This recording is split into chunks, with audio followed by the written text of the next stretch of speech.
Lindong membangunkan semua orang dan meminta meminjamkan energi Yuan mereka.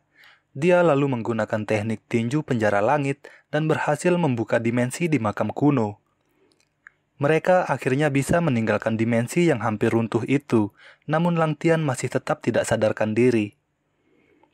Muqian muncul dan memberitahu mereka tentang ketua Teng yang telah membawa Lin Qingtan. Dia mencoba mengikuti mereka dan menemukan bahwa sekte boneka Yin telah berkomplot dengan iblis Yi. Karena takut membuat ketua Teng waspada, dia tidak berani bertindak gegabah dan kembali untuk mencari Lindong. Lindong tidak bisa menunggu untuk segera menyelamatkan Lin Qingtan dan meminta Muqian untuk sementara menjaga Lang Tian. Sebelum meninggalkan makam kuno, Lindong merasa tidak asing dengan aroma tubuh Muqian, namun saat ini dia tidak bisa mengingatnya dengan jelas. Lang Tian yang baru terbangun dari pingsannya diberitahu jika Lin Qingtan telah diculik oleh sekte boneka Yin. Dia sangat khawatir dan ingin segera menyelamatkan Lin Qingtan. Namun Muqian menghentikannya dan meminta Lang Tian untuk menyerahkan jimat ruang. Lang Tian heran bagaimana Muqian mengetahui tentang dirinya yang telah mendapatkan jimat ruang. Akan tetapi dia lebih kecewa dengan sikap Muqian yang hanya mementingkan jimat ruang dan mengabaikan keselamatan Lin Qingtan. Dia akhirnya sadar bahwa Muqian menyuruhnya membawa Lin Qingtan hanya untuk memanfaatkan kekuatannya demi mendapatkan jimat ruang.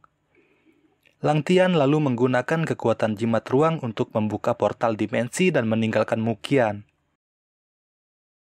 Teng Le merasa bersalah melihat ayahnya yang telah kehilangan salah satu lengannya. Dia semakin frustrasi setelah mengetahui jika dirinya tidak bisa lagi menggunakan energi Yuan yang diakibatkan oleh serangan Lindong. Ketua Teng mengatakan jika Lindong telah tersegel di dalam dimensi makam kuno dan tidak mungkin bisa kembali meskipun kekuatannya setinggi langit. Setelah menghapus segel yang ada pada jimat pelahap, Ketua Teng berjanji akan menyembuhkan Teng Le meskipun harus membunuh semua anggota Serikat Jimat. Namun semua tidak berjalan sesuai dengan keinginan Ketua Teng, karena Lindong telah tiba di sekte boneka Yin untuk menjemput Lin Qingtan. Ketua Teng memerintahkan 2 pengawal andalannya memotong keempat anggota badan Lindong untuk membalaskan dendam Teng Le. Karena Lindong berani datang ke sekte boneka Yin, tentu saja kekuatannya tidak lemah seperti dulu dan membunuh kedua pengawal itu dengan mudah. Ketua Teng lalu memanggil lebih banyak penjaga boneka untuk mengeroyok Lindong. Kali ini Lindong sedikit kewalahan menahan serangan para penjaga boneka yang menggabungkan energinya.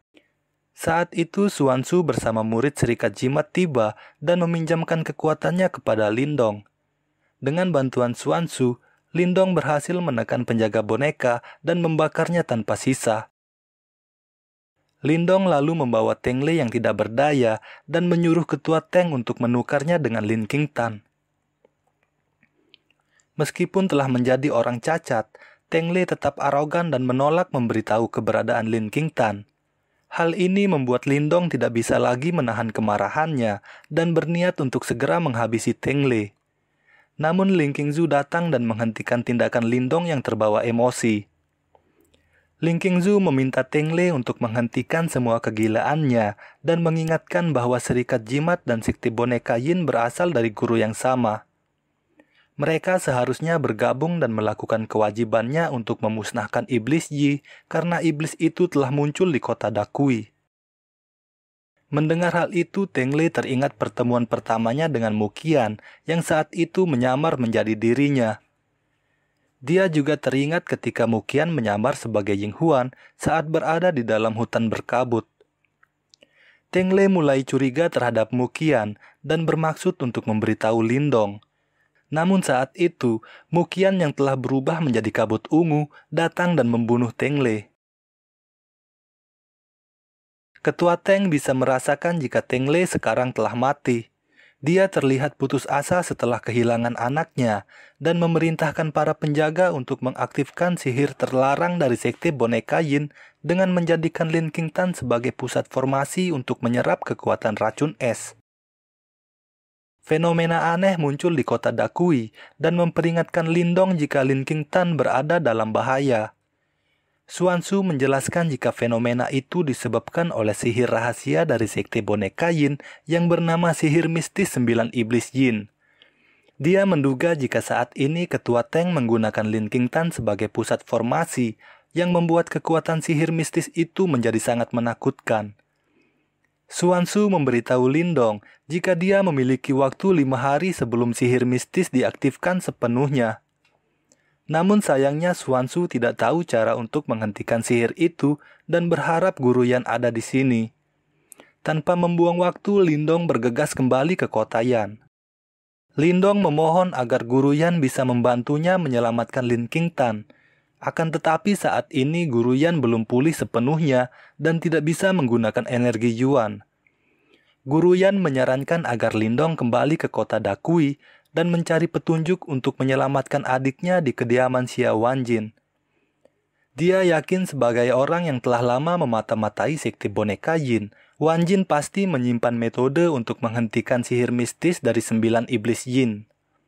Lindong mengajak Ling Qingzu dan yang lainnya untuk menggeledah kamar dagang Wanjin. Di sana Xiaoyan akhirnya menemukan catatan yang berisi cara untuk mematahkan sihir mistis dari 9 Yin. Satu-satunya cara untuk mematahkan sihir itu adalah dengan menggunakan jimat herbal 9 dewa. Selanjutnya untuk membuat jimat ini, Lindong membutuhkan darah dari 3 orang perjaka. Sialnya di antara mereka bertiga, Diao yang telah hidup selama 900 tahun telah kehilangan keperjakaannya sebelum semua orang dilahirkan. Hal ini membuat Lindong kebingungan untuk mendapatkan darah yang lain. Saat itu Lang Tian muncul dan bersedia memberikan darahnya untuk membantu Lin Qingtan. Dengan situasi yang mendesak, Lindong mengabaikan kecurigaannya kepada Lang Tian dan meminta Xuanzu bersiap untuk membuat jimat herbal 9 dewa. Dengan semua bahan yang telah tersedia di kamar dagang Wanjin, tidak butuh waktu lama bagi Xuanzu untuk menyelesaikan jimat herbal 9 dewa. Sebelum berangkat ke sekte boneka Yin, Lindong mengumpulkan semua guru jimat dan menjelaskan jika Ketua Teng telah berkomplot dengan Iblis Yi dan mengaktifkan sihir mistis terlarang untuk memurnikan artefak leluhur.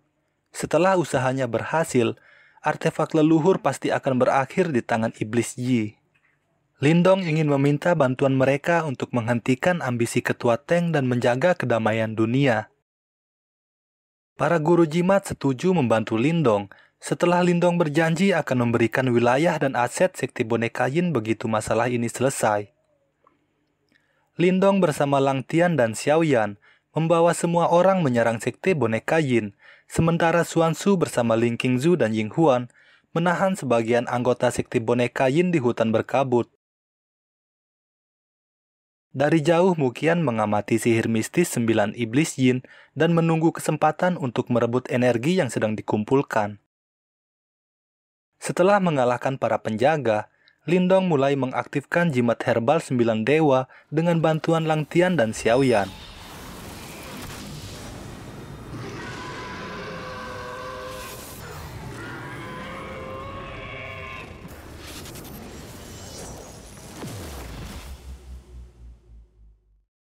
Formasi sihir di atas kota Dakui berhasil dipatahkan dan tanpa membuang waktu, Lindong bergegas menyelamatkan Lin Qingtan.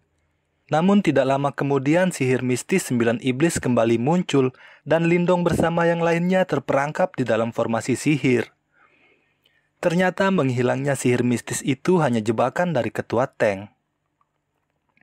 Ketua Teng tidak langsung membunuh Lindong dan yang lainnya. Dia perlahan mulai menyiksa mereka untuk melampiaskan dendamnya atas kematian Teng Lei. Setelah puas menyiksa mereka, Ketua Teng perlahan mendekati Lin Qingtan dan mulai menyerap energi yang telah dikumpulkan oleh sihir mistis untuk memurnikan jimat pelahap.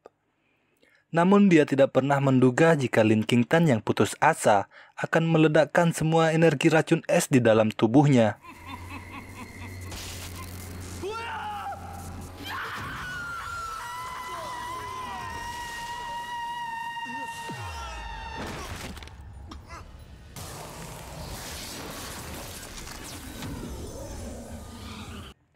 Energi yang sangat dahsyat itu langsung diserap oleh sihir mistis 9 iblis dan menciptakan gelombang energi yang menewaskan banyak orang. Muqian yang telah lama menunggu kesempatan ini mulai menyerap energi yang telah dikumpulkan formasi sihir itu.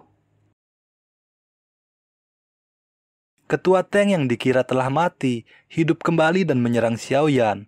Dia ingin mengambil tulisan jimat dari Lindong untuk menghapus segel pada jimat pelahap. Lindong menahan Ketua Teng dan tidak membiarkannya mendekati Lin Qingtan. Saat itu jimat pelahap yang berada di dalam tubuh Ketua Teng tanpa diduga mulai bereaksi dan terbang keluar dari dalam tubuhnya. Jimat pelahap perlahan menghapus segel yang selama ini membatasi kekuatannya. Lindong meraih jimat pelahap dan menggunakan kekuatannya untuk menghancurkan formasi sihir mistis 9 iblis. Ketua Teng mencoba membunuh Lindong dengan sisa tenaga yang dia miliki.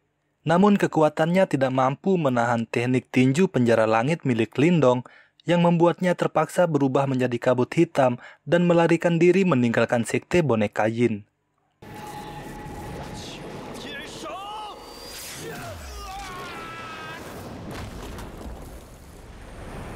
Muqian menghentikan Ketua Teng yang melarikan diri dan memperlihatkan wujud aslinya. Ketua Teng akhirnya sadar jika selama ini dirinya telah dimanfaatkan oleh iblis Yi. Namun semua sudah terlambat. Muqian membunuhnya untuk menutupi rahasia iblis Yi. Lang Tian yang datang setelah itu sangat kesal dengan tindakan Muqian. Namun Muqian tanpa rasa bersalah malah memarahi Lang Tian dan mengatakan jika Ketua Teng sudah sepantasnya mati karena berkomplot dengan iblis Yi. Ling Qingzu menyuruh Lang Tian kembali untuk melihat kondisi Lindong, sementara dirinya menyelidiki jasad Ketua Teng. Tapi tentu saja Ling Qingzu tidak menemukan satupun petunjuk tentang iblis Yi. Setelah menghabiskan semua kekuatannya, Lin Qingtan tidak mampu lagi menahan racun es yang semakin ganas. Lin Qingtan akhirnya mati dengan penyesalan karena tidak bisa memenuhi janjinya untuk selalu menemani Lang Tian. Lang Tian merasa bersalah atas kematian Lin Qingtan. Dia membawa jasad Lin Qingtan untuk memenuhi janjinya bahwa mereka akan selalu bersama. Melihat hal itu, Muqian sangat cemburu dan menyesal karena dulu telah mengizinkan Lang Tian membawa Lin Qingtan. Kematian semua keluarganya membuat Lindong sangat menyesal karena telah menjadi pewaris artefak leluhur. Jika dia tidak meninggalkan kota Qingyang dan melawan iblis Yi, mungkin Lin Qingtan masih akan hidup hingga saat ini.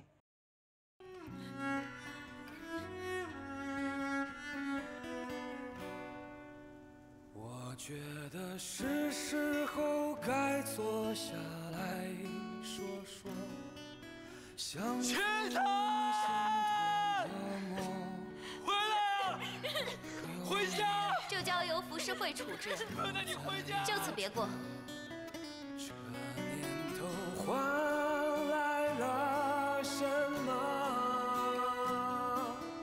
遍体鳞伤，血流成河。就算天地变了色，饮下这场。